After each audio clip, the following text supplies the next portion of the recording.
Merrill Davis, everyone.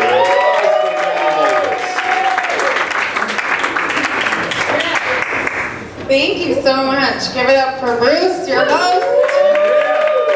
As he was like saying all those things about me, he was lowering the mic, so that was making me laugh. She's also shorter. Okay.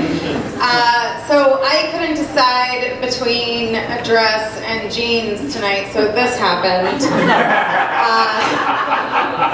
Just do both. When you don't know what to do both. Just do it all. That's what I do. Kim's voice is the voice of my anxiety. I feel like to put a voice to my daily anxiety. Kim, you would be cast in the role for the voice of it. So I know who to go to if I do a show on just that. Yeah, what is going on? I just got a job. Woo! I got a job because I'm killing it. I'm killing my career. Before the job I have now, I was a nanny. I was a nanny, and then I was a doggy nanny, which I think is like a step up. But before, when I was a nanny, I worked for a kid directly. The parents weren't involved.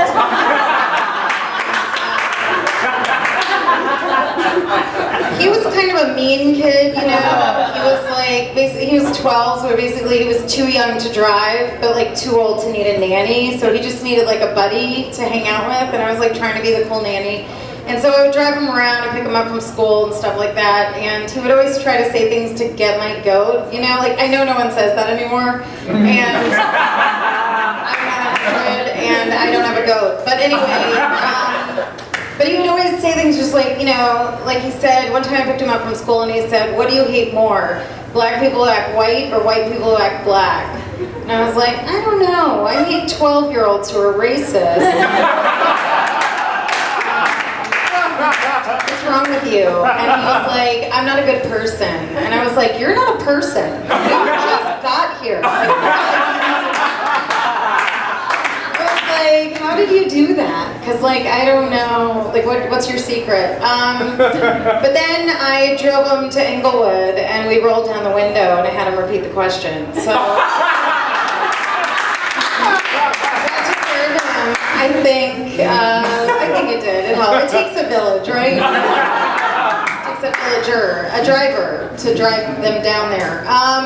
So, yeah, but that was my job before, and then I don't know, I have a lot of anxiety, so that didn't help, you know, with my kid, but, and I don't really, like, I don't do anything for it, like, I don't smoke pot or, you know, take Zoloft. At one point I did, and I was like, that's affecting the sex life, that's not gonna work.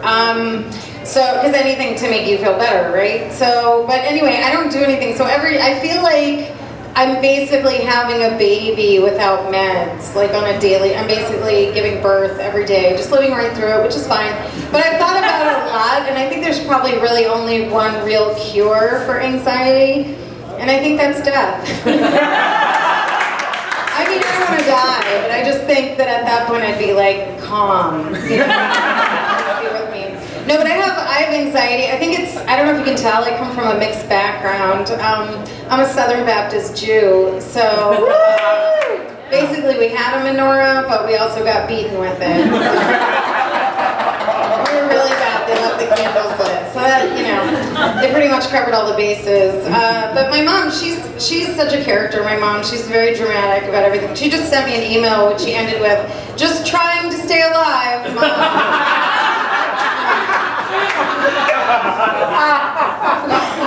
Which was better than her last email, which was, I'm dead. She's not dying, she's just very dramatic, like I said, about everything. And sometimes when I call her for like really sound advice, she doesn't know what to say. She just gives like a lot of vague, sort of cliched advice, like my grandmother did. And when my ex didn't want to be friends, that was a real burn, you know, because I'm a hoarder and I want to keep everything. I was very upset about that. But I called her, I was like, Mom, I don't understand, Greg doesn't want to be friends. And she said, Merrill, there are no absolutes. And I was like, does that mean we're out of vodka? And she said, one thing is for sure, nothing is for sure. And then she said, there's no business like show business.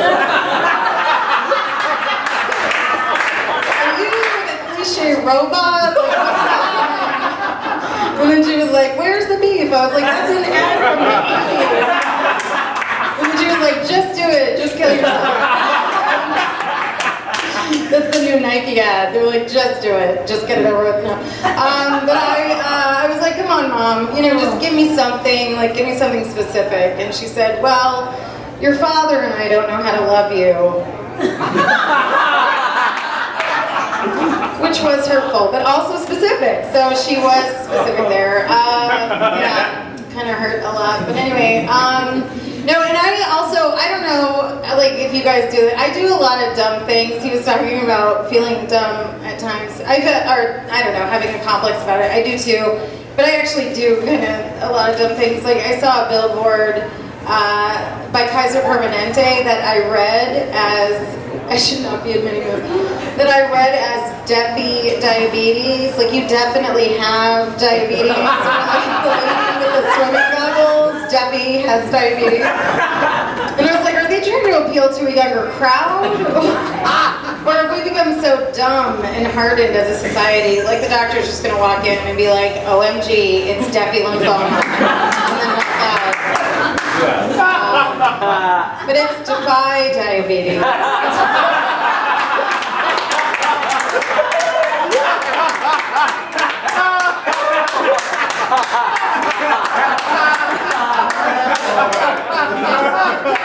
And I have 2 college degrees, and they're both undergrads. Mention that.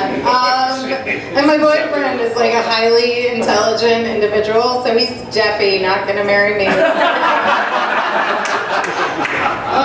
Brilliance, absolute brilliance. But like lately, a lot of, and then I added a dead person on Facebook. I saw his picture, I was like, oh my God, I know him, like, you know, and then I was like, oh God, he's dead, that's terrible.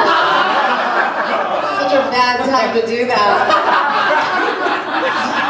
But then I swear, like a day later, he confirmed our friendship.